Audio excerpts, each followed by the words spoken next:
que você me fala sobre essas questões de... Como que é a sua visão sobre isso de... Criando uma regulamentação, é importante fazer essa separação? Quem tem direito o que aqui? Então, você fala, nunca foi crime no Brasil. Não. Trabalhar de modo solitário, independente, em risco, numa esquina, nunca foi crime. Não moralmente, né? Nunca foi criminalizado, sempre foi legal. O problema é a criminalização de todo o entorno, né? Das casas, das agências, como se pensa aqui, clínicas de massagem especial, né? E até a ameaça de criminalização do cliente, né? Isso torna esse trabalho bastante mais perigoso, né? Na Sim. verdade, se eu alugar um apartamento com uma amiga para atender, eu já estou num.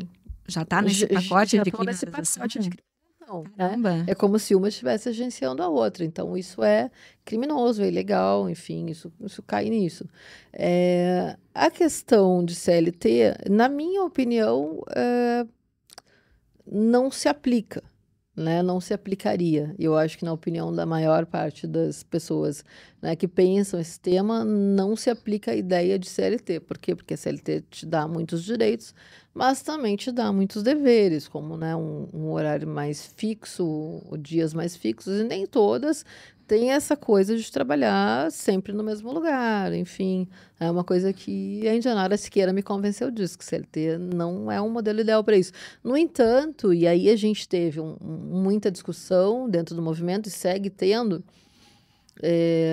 são as profissionais mais do Nordeste que me trazem essa questão, de que muitas vezes trabalham por 20 anos numa casa, por 25, 30 anos numa casa, e não tem nenhum direito, nenhum respaldo, nada que garanta, né, férias, 13º, fundo de garantia, essas coisas, né?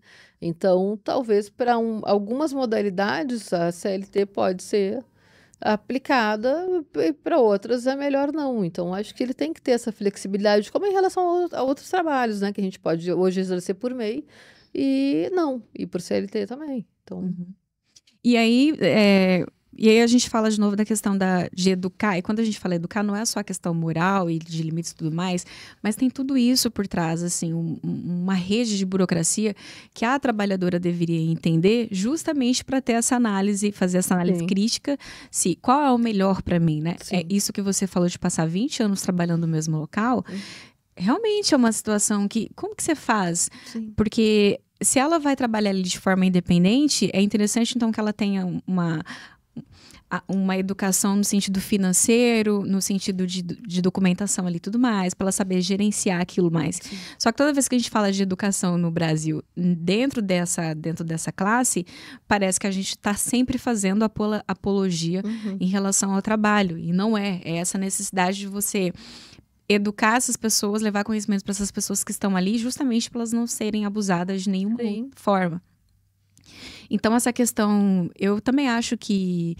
E assim, ó, de longe eu não tenho essa capacidade de opinar como vocês têm, porque vocês estudam muito mais o assunto, mas eu vejo a necessidade de algumas meninas que falam assim, mas eu preferia trabalhar numa casa, porque daí ela sabe que a casa, às vezes não, a casa que vai trazer o cliente, a casa que vai fazer um marketing ali para trazer mais pessoas e tudo mais. E ela não quer fazer isso, às vezes ela não sabe, ela não quer ter que aprender a fazer essas coisas.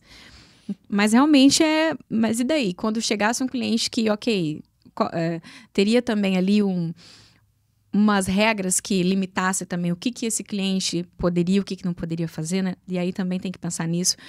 Por agressões ali de violência que ocorre dentro do atendimento, não ser visto apenas como uma violência contra a mulher, mas como uma questão à parte dentro do trabalho. Sim. Tem tanta coisa para se pensar, né? Sim. E você acha que a gente está mais perto ou mais longe de conseguir uma regulamentação?